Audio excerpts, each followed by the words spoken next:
Edwin.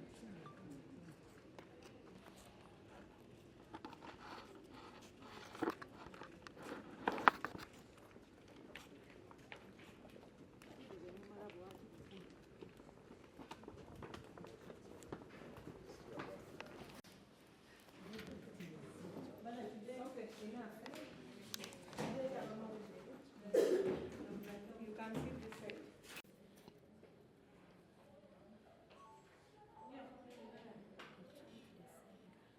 Then would you put December?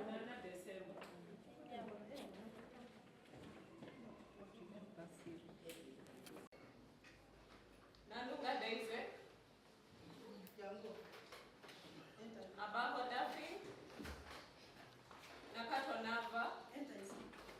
Nambalira Joyce.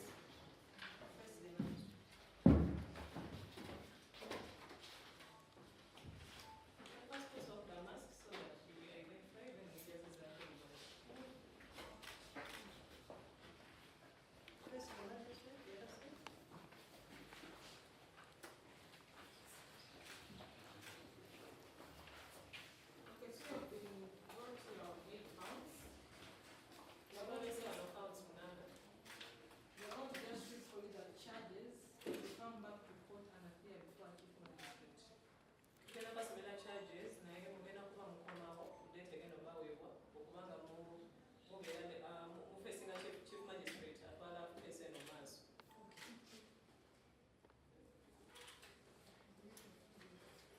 eriko human sacrifice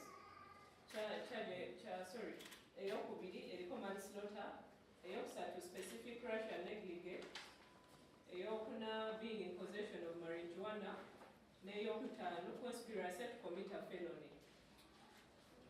So as you have the charges, you come back on the 18th day of November, December 2025.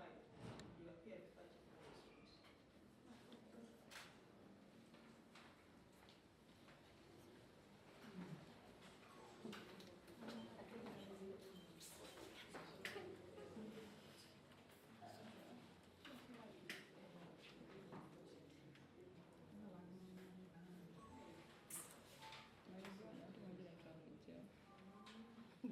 So muli ku charge ya kutano yokka charge esoka paka kuyokuna kuliko Brian White wabana muli ku charge esembayo eya conspiracy to commit a felony and others.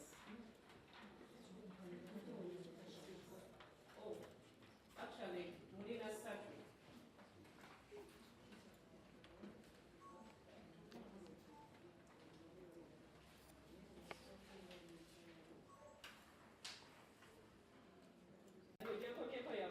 Conspiracy to commit a felony, eyomukaga giving false information, eyomusanvu manslaughter, neyomunana doing racial neglect.